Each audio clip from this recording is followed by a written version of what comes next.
ورحمة الله وبركاته.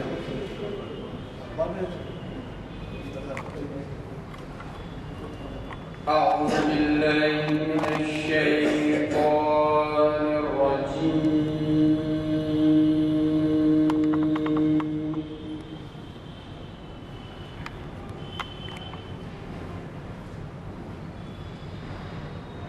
بسم الله الرحمن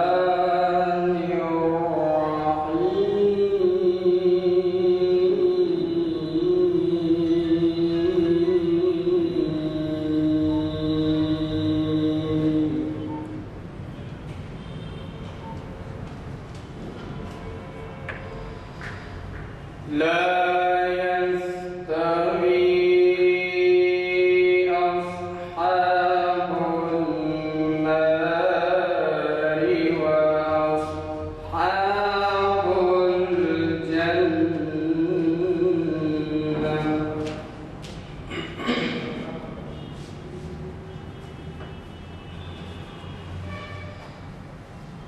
أصحاب الجنة هم الفائزون.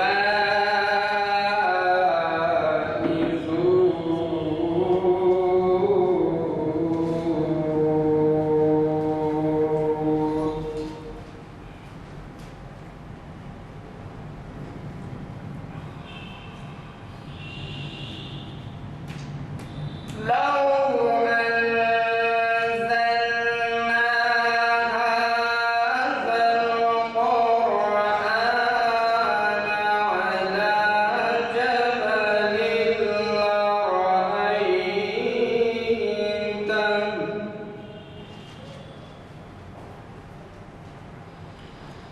لرأيته خاشعا متصدعا من خشية الله.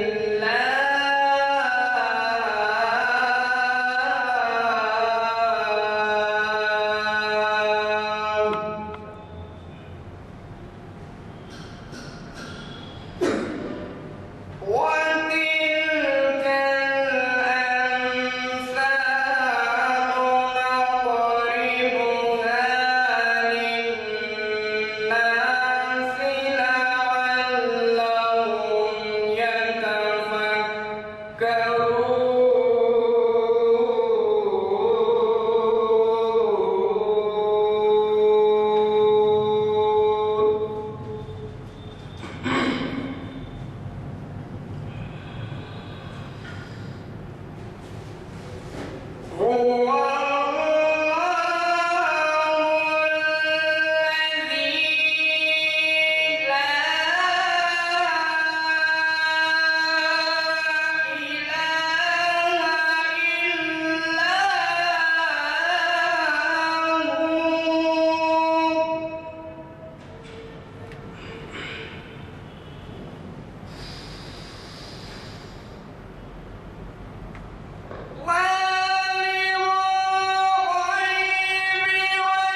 بالله من شرور أنفسنا ومن سيئات أعمالنا من يهده الله فلا مضل له ومن يضلل فلا هادي له ونشهد أن لا إله إلا الله وحده لا شريك له ونشهد أن محمدا عبده ورسوله صلی اللہ تعالی علی خیر خلق سیدنا محمد. اما بعد، محترم عالی جناب غلام مرزدانی صاحب، سینئر ایڈوکیٹ، کنوینر محافل،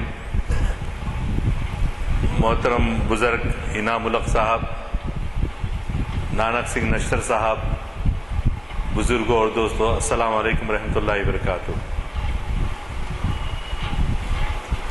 آج کا جو عنوان ہے، جیسا کہ ابھی تعارفی کلمات میں محترم مرزدانی صاحب نے فرمایا، یہ بہت ہی اہم ہے، خصوصاً ہندوستان میں رہنے والے اقلیت میں جو مسلمان رہتے ہیں. اس کا مطلب یہ نہیں کہ ہم ڈر اور خوف ہمارے اندر پیدا کریں. ایک نفسیاتی بیماری ہے خوف. خوف کو اپنے دلوں سے نکالنا بہت ضروری ہے، اور اگر خوف ہو تو صرف اسلام میں جو ہے اللہ میاں کا خوف ہمارے دلوں میں ہو، اس کے سامنے جواب دہی کا تصور ہو، اور اس کے حاضر و ناظر ہونے کا احساس ہمیشہ زندہ رہے. حضور حق، جب تم دو ہوتے ہو تو تیسرا خدا ہوتا ہے، جب تم تین ہوتے ہو تو چوتھا خدا ہوتا ہے. تو چنانچہ اسی لیے ہم لیلاف قریش جب پڑھتے ہیں تو اس میں ارشاد باری تعالیٰ ہوتا ہے، فَلْيَعْبُدُوا رَبَّ هَذَا الْبَيْتِ الَّذِي أَطْعَمَهُم مِّن جُوعٍ وَآمَنَهُم مِّن خَوْفٍ. فَلْيَعْبُدُوا، ہمیں اس بیت مکرمہ کعبے کی عبادت کرنی چاہیے، یعنی اس گھر والے کی، اللہ کی عبادت کرنا چاہیے، اس لیے کہ اس نے اطعمہم، تمہیں کھلایا، اطعمہم من جوع، اپنی بھوک کو دور کیا اور کھلایا. اور دوسرا ٹکڑا ہے وہ آمنہم من خوف، اور اس نے خوف سے نجات دلائی، امن دیا، سکون دیا. اس اللہ کی عبادت کرنا چاہیے جس نے ہمیں بھوک سے نجات دلائی، اور دوسرا کیا کیا، اور ہمیں خوف سے نجات دلائی. تو معلوم یہ ہوا کہ امن والی زندگی میں یہ دو اہم چیزیں ہیں. کیا؟ بھوک. اب آپ اندازہ لگائیے، قحط اگر ہوگا جی، یا کسی قسم کی، اب پانی کے بارے میں گرما آنے والا ہے تو ہم شروع ہو جاتے ہیں، متفکر ہوتے ہیں کہ بھئی خشک سالی، بارش کی کثرت سے نہ ہونے کی وجہ سے ہمارا کیا ہوگا جی. ایک بے چینی رہتی ہے، ایک غیر محسوس کیا ہوا خوف رہتا ہے. پوچھو بعض احاطوں میں، الحمدللہ ادھر کے علاقوں میں اتنی مصیبت نہیں ہوتی، لیکن اگر آپ پرانے شہر کے بعض علاقوں میں جائیں تو لوگ کیوں میں گھڑے لے کر کھڑے رہتے ہیں. بارش، پانی نہیں آتا، بورویل سوکھ گئے ہیں. تو کہنے کا مقصد میرا یہ ہے کہ اللہ کی ان نعمتوں کے کم ہو جانے سے ایک خوف سا پیدا ہو جاتا ہے. اور اگر اللہ تعالیٰ جب ہم کو دیتا ہے تو ہم اس کا شکر ادا نہیں کرتے، بھول جاتے ہیں. اور جب مصیبت آتی ہے تو پکار کر ہم اس کی طرف رجوع ہوتے ہیں. ایک بندے کی فطرت ہے، مصیبت میں اللہ کو یاد کرتے ہیں، راحت میں بھول جاتے ہیں اللہ. حالانکہ ہونا کیا یہ چاہیے، شکر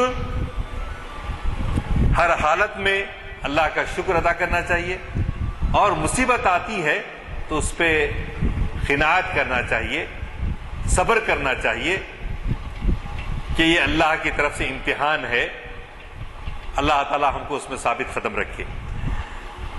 تو میں یہ کہہ رہا تھا کہ اس گھر کی عبادت کریں جس نے انہیں بھوک سے بچا کر کھانے کو دیا اور خوف سے بچا کر امن عطا کیا، یہ دو چیزیں عطا کی۔ تو برادران عزیز، اسلامی کلچر کی بات یہ ہے، ہمارا جو اسلامی کلچر ہے اس میں آٹومیٹیکلی بندہ کیا کرتا ہے؟ مصیبت کے وقت اللہ کی طرف رجوع کرتا ہے۔ اور ایک مشہور حدیث میں نے اس سے پہلے بھی سنائی تھی، بہت ہی روح ہماری اللہ کے رسول صلی اللہ علیہ وسلم پر سے ہماری جانیں قربان، کہ کتنے اچھے انداز سے آپ نے فرمایا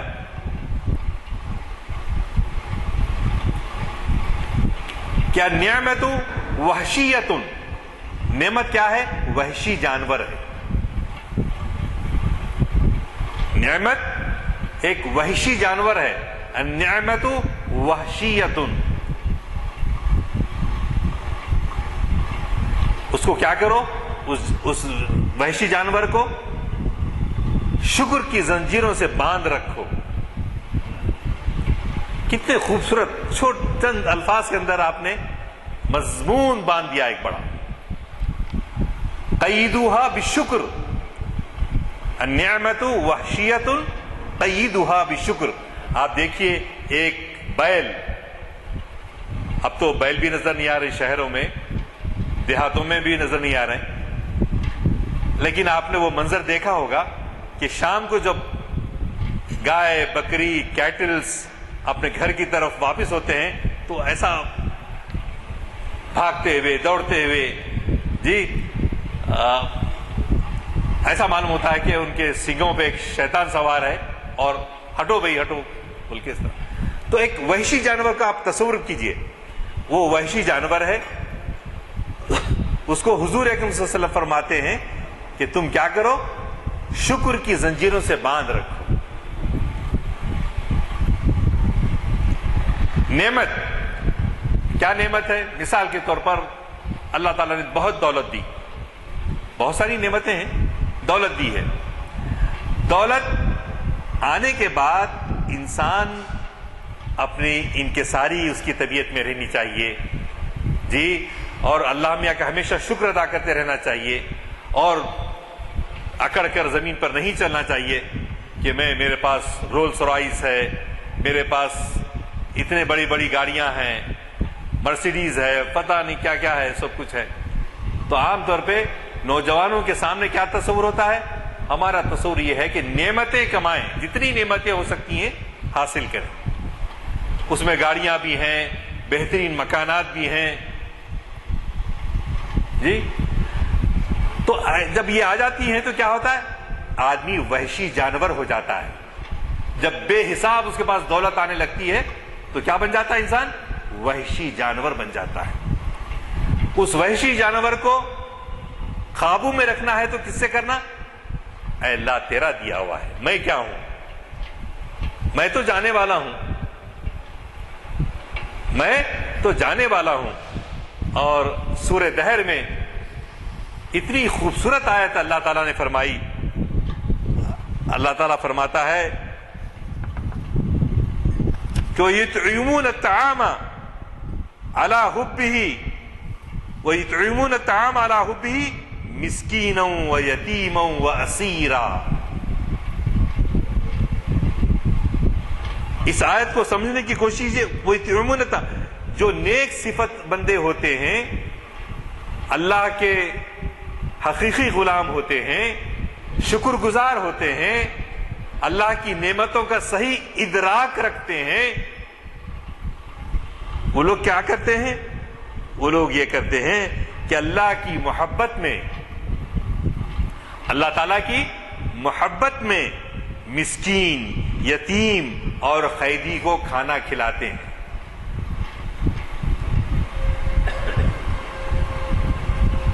اصل میں عربی میں وہ مزہ ہے کہ اردو ترجمے میں نہیں آ رہا مزہ۔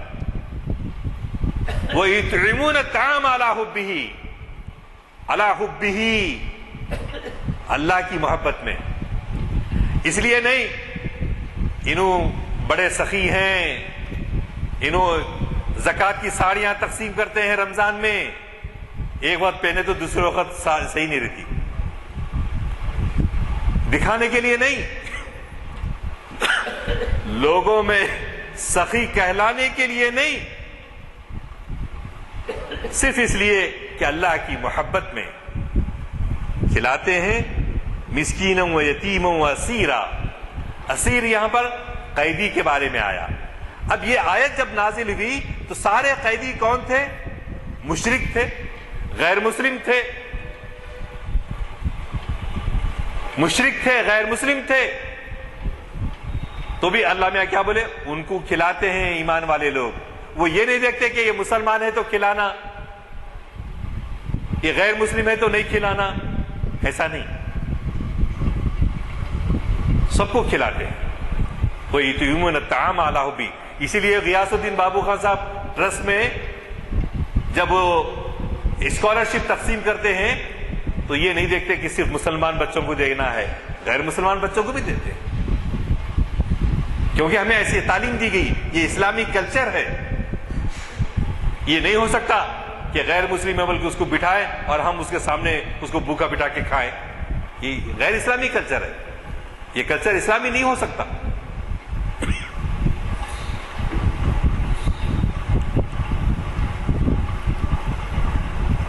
تو معلوم یہ ہوا کہ اگر مشرک بھی ہیں، ہمسایہ، اتنے مرتبہ حضرت عبداللہ ابن عمر اپنے غلام کو بولے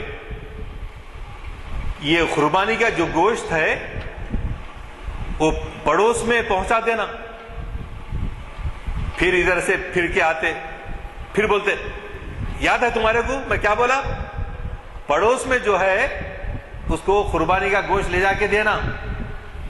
اتنے مرتبہ بولے، وہ نوکر جو تھا پریشان ہو گیا، کیا قصہ تو بھی ہے آخر، اتنا کیوں بولتے جا رہے ہیں بار بار؟ تو حضرت عبداللہ ابن عمر سے ہی پوچھا اس نے، کیا سرکار آپ اتنی مرتبہ کیوں مجھے بار بار تاکید کر رہے ہیں؟ تو حضرت عبداللہ ابن عمر نے کہا کہ رسول اللہ صلی اللہ علیہ وسلم نے فرمایا کہ جبرائیل علیہ السلام آ کر اپنے پڑوسیوں کے حقوق کے بارے میں اتنا زور دیتے رہے کہ مجھے ایسا معلوم ہوتا کہ وہ میرے جائیداد میں میرے شریک ہیں۔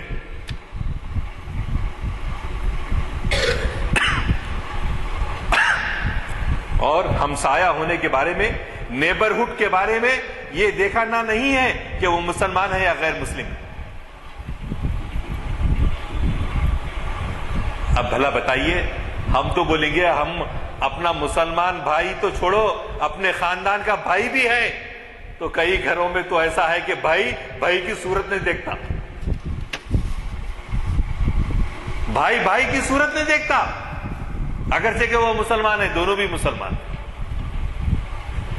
کبھی پوچھتے باوج کیسی ہے، بیوہ ہو گئی ہے، بچے بھائی کے یتیم ہو گئے ہیں، تو ہم پوچھتے ہیں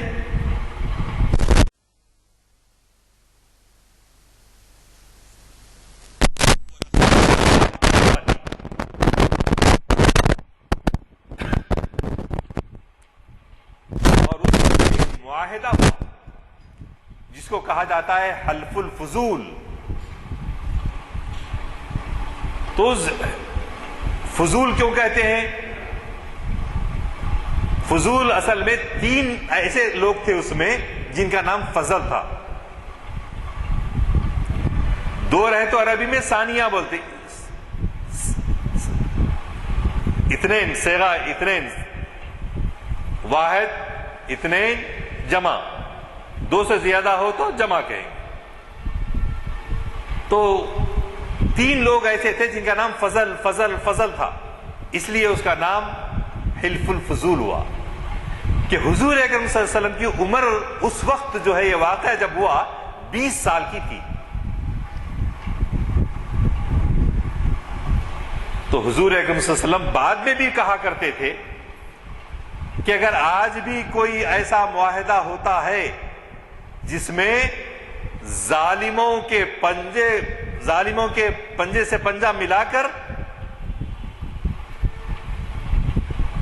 جن کا حق دلانا ہے، حق دلانے کے لیے جو یہ معاہدہ ہوا تھا، میں آج اگر کوئی ایسا معاہدہ ہوتا ہے تو کرنے کے لیے تیار ہوں. حق والوں کا حق دلانا، مظلوموں کا حق دلانا، ظالم کے ہاتھ سے نکال کر. ہم کیا سمجھتے معلوم ہے؟ مسلمان بولے تو ٹھنڈی عبادتیں جس میں نہ کوئی ٹکر لینے کی بات ہو، نہ کوئی تصادم اختیار کرنے کی بات ہو، نہ کچھ ایثار اور قربانی سے کام لینے کی بات ہو. ٹھنڈے معاملات میں ہم جو ہے اس سے مطلب ہے کہ اس کو گرانا نہیں ہے. میں بولنا دراصل یہ چاہتا ہوں کہ جہاں ہم یہ کرتے ہیں اصل امتحان تو ایمان کا وہاں آتا ہے جب ہم جو ہے مظلوم کی مدد کرتے ہیں، ظالم کو ظلم کرنے سے روکتے ہیں. تو برادران عزیز، رسول اللہ صلی اللہ علیہ وسلم کو یہ حلف الفضول پسند آیا، اس لیے کہ آپ چاہتے یہ تھے کہ مظلوموں کا حق دلایا جائے. تو آج ہمارے مسلم معاشرے کے اندر بھی ہم اپنے خاندانوں کے اندر اگر کوئی جائیداد کی تقسیم میں، میراث کی تقسیم میں کمی زیادتی کرتا ہے یا نہیں دیتا، بہنوں کا حق نہیں دیتا، تو ہم کو کیا چاہیے؟ اٹھ کے کھڑے ہونا چاہیے. اور قرآن یہ کہتا ہے، رسول اللہ صلی اللہ علیہ وسلم کی شریعت یہ کہتی ہے، تو لہذا تمہارا حق میں دلاتا ہوں. میں تمہارا حق دلانے کے لیے آگے آتا ہوں تاکہ اللہ کے رسول صلی اللہ علیہ وسلم کی شریعت کو نافذ کرنے کے لیے.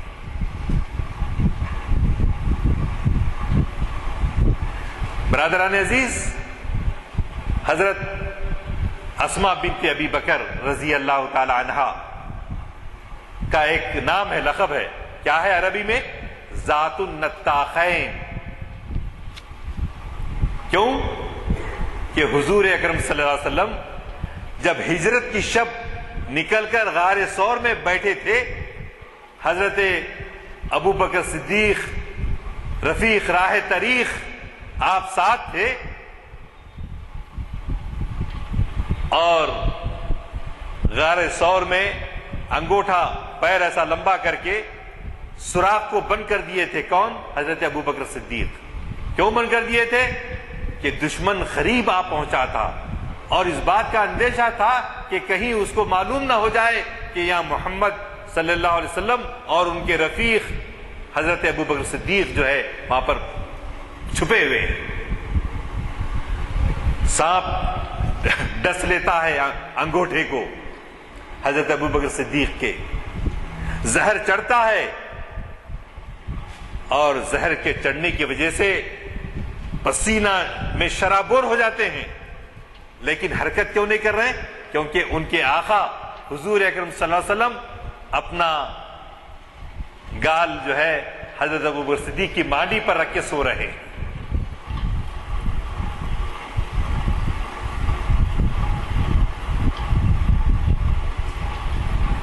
ایسے ہی نہیں بن گئے صدیق،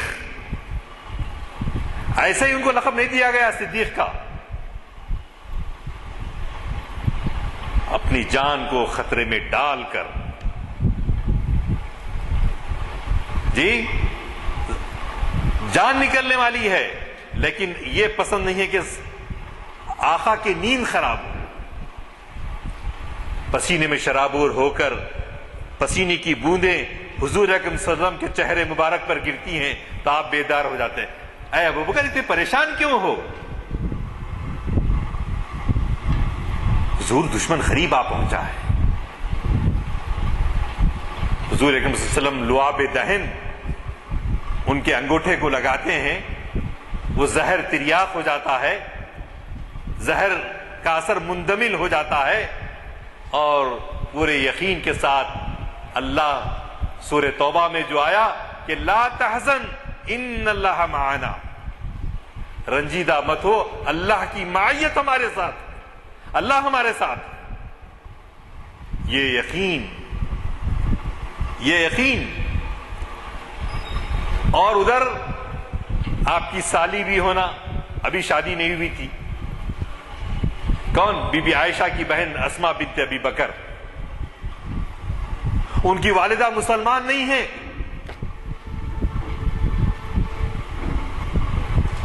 اور جب شیب ابی طالب میں بنی ہاشم مقید تھے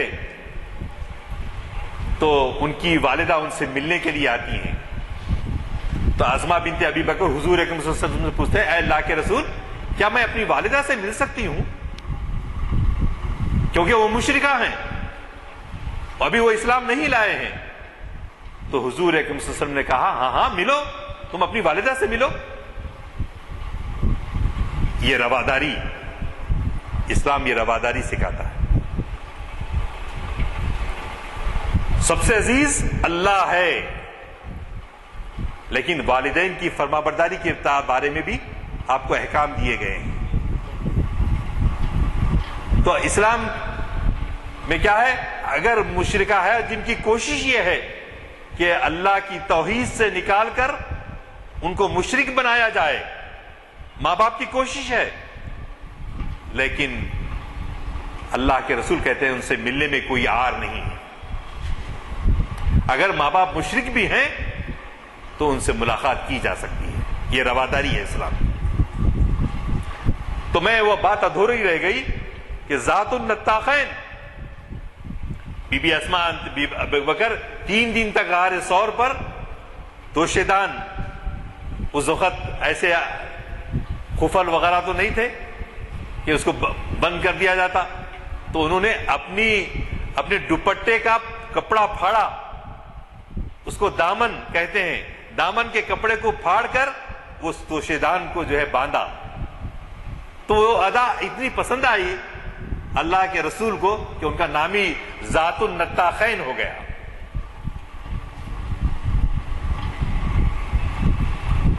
تو برادران عزیز، ہم اپنی رواداری کے ذریعے، اپنے حسن سلوک کے ذریعے، پڑوسیوں کا حق ادا کرتے ہوئے ہم جو ہے ایک نمونہ اسلام کا بن سکتے ہیں. اسلام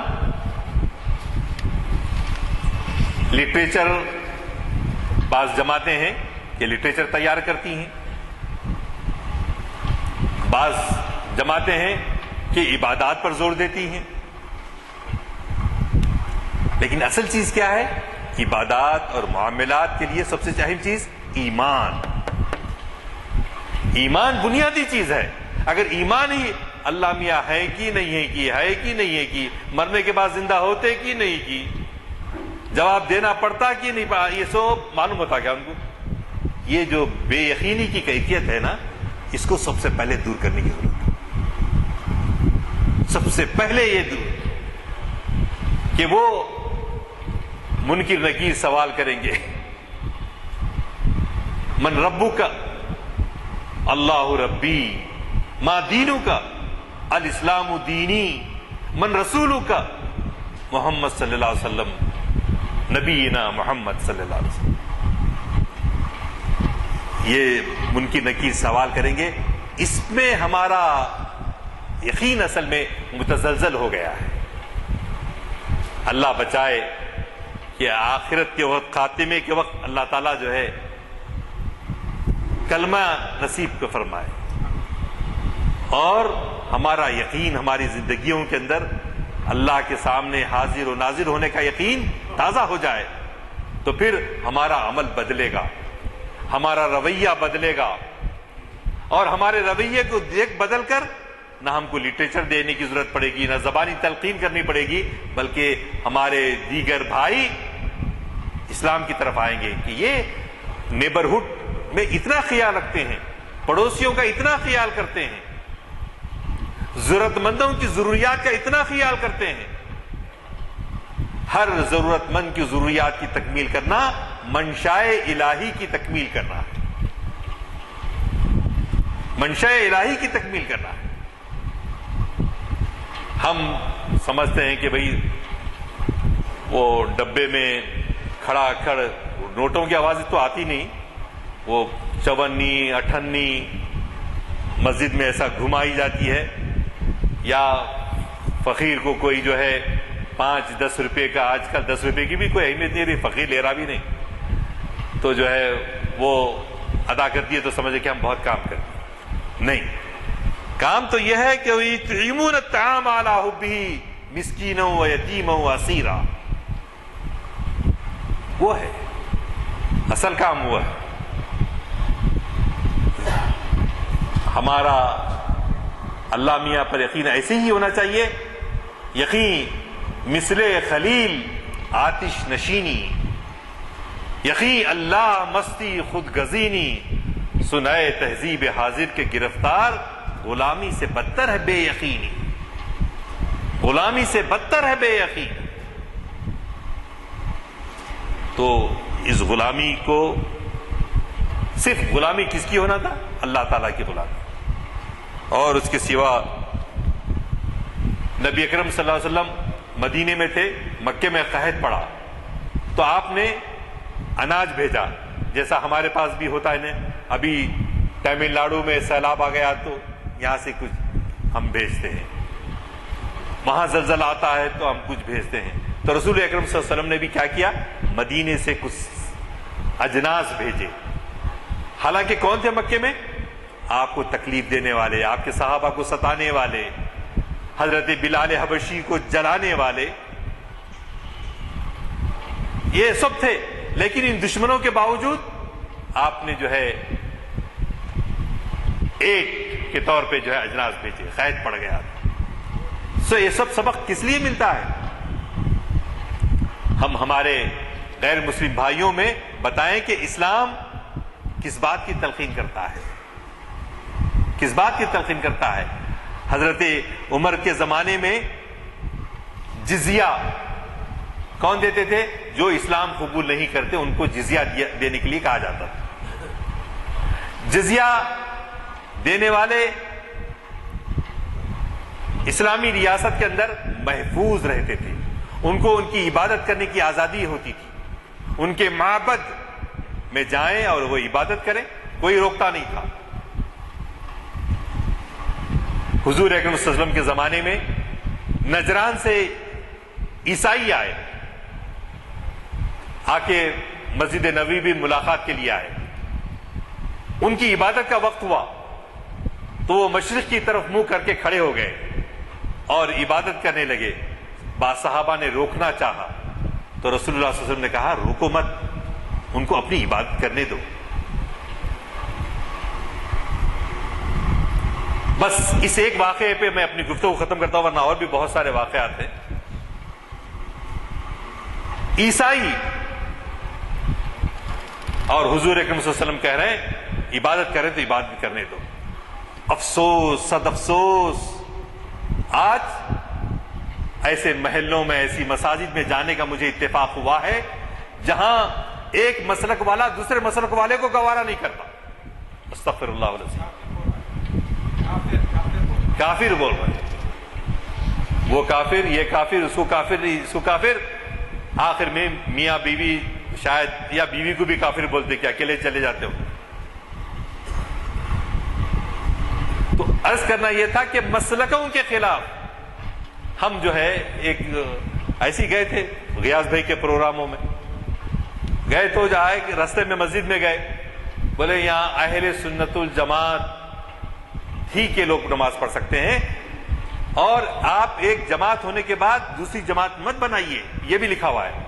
اگر 5-7 لوگوں کا گروپ ہے، سفر میں ہے، ہاں، جماعت کا وقت نہیں معلوم تھا، اگر وہ لوگ جماعت بنا کے نماز پڑھ لیتے ہیں تو اتنا شدت کا رویہ کیوں؟ چاہے وہ کسی برادری سے تعلق کیوں نہ رکھتے ہو.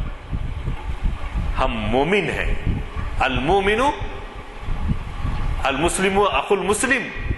مومن مومن کا بھائی ہوتا ہے. تو دراصل ہم لوگ، میں اس بات کو سمجھیے ذرا، دینیات پہ بہت زور دیتے ہیں، دین پہ کم زور دیتے ہیں. اس بات کو سمجھیے. دینیات پہ زور دیتے ہیں، دین پہ کم دیتے ہیں. دین کیا ہے؟ اللہ، اللہ کا رسول، اس سے محبت. والذین آمنوا اشد حبا للہ. ایمان والے لوگ کیا کرتے ہیں؟ اللہ سے شدید محبت رکھتے ہیں. اللہ سے تو محبت نہیں ہے، اللہ ہے کہ نہیں ہے کہ پہلے تو یہ ہے. اور دینیات کے بارے میں یہ حرام ہے، وہ حلال ہے، یہ وہ ہے، یہ وہ ہے، اس کے بارے میں انہوں اسلام پر چل رہے ہیں، انہوں اسلام پہ نہیں چل رہے ہیں، ان کا پیچھا نیچے ہے، ان کا پیچھا اوپر ہے. ارے بھائی، اگر آپ کو تلقین کرنا بھی ہے تو بہت ہی محبت کے ساتھ تنہائی میں اس کو بتائیے گا کہ وہ بھائی یہ محسوس نہ کر کے تذلیل ہو رہی ہو لوگوں میں. تو برادران عزیز، ایسے بہت سارے واقعات ہیں کہ اللہ کے رسول صلی اللہ علیہ وسلم نے ایک آدمی آیا اور اس نے مسجد نبوی میں پیشاب کر دیا. تو صحابہ اس کو سونٹا لے کے دینا چاہ رہے تھے. تو اللہ کے رسول نے فرمایا نہیں، جان دو، ایک بکیٹ بالٹی پانی ڈال دو، بہا دو. آپ یہ رحمت للعالمین ہے. اگر وہ رحمت للعالمین ہے، ہم ان کا میسج، ان کے پیامبر، ہم میں سے ہر ایک اللہ کے رسول کا رسول ہے. کیونکہ اب کوئی نبی آنے والا نہیں ہے. ہم کو دعوت کا کام کرنا ہے اور ہم کو مثالی بن کر دعوت دینا ہے. چھوٹی موٹی باتوں پر اختلاف نہیں کرنا ہے، رواداری اختیار کیجئے. اس طرح سے آپ اسلام کے داعی بنیں گے. اسلام کے داعی بنیں گے. آج ہندوستان میں حضرت خواجہ معین الدین چشتی رحمۃ اللہ علیہ اور اولیاء کرام نے جو اسلام پھیلایا تھا، اس کے بعد ہم بالکل سو گئے. ہم ان کے آستانوں کو جاتے ہیں لیکن ایک روایتی طور پر. تو ہم اپنی ذمہ داری کو محسوس کریں تو انشاءاللہ وہ وقت آئے گا، شب گریزاں ہوگی، آخر جلوہ خورشید سے یہ چمن معمور ہوگا، نغمہ توحید سے. وآخر دعوانا ان الحمدللہ رب العالمین.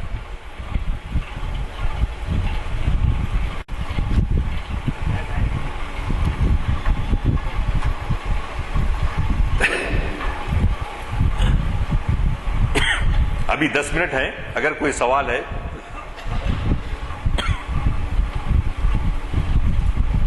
الحمدللہ سب کو اتفاق ہے، جو باتیں کہی گئی ہیں کوئی اس میں وہ نہیں ہے. ہم کو سب اتفاق ہے تو ہم کو عمل کرنے کی ضرورت ہے. ہم کو عمل کرنے کی ضرورت ہے.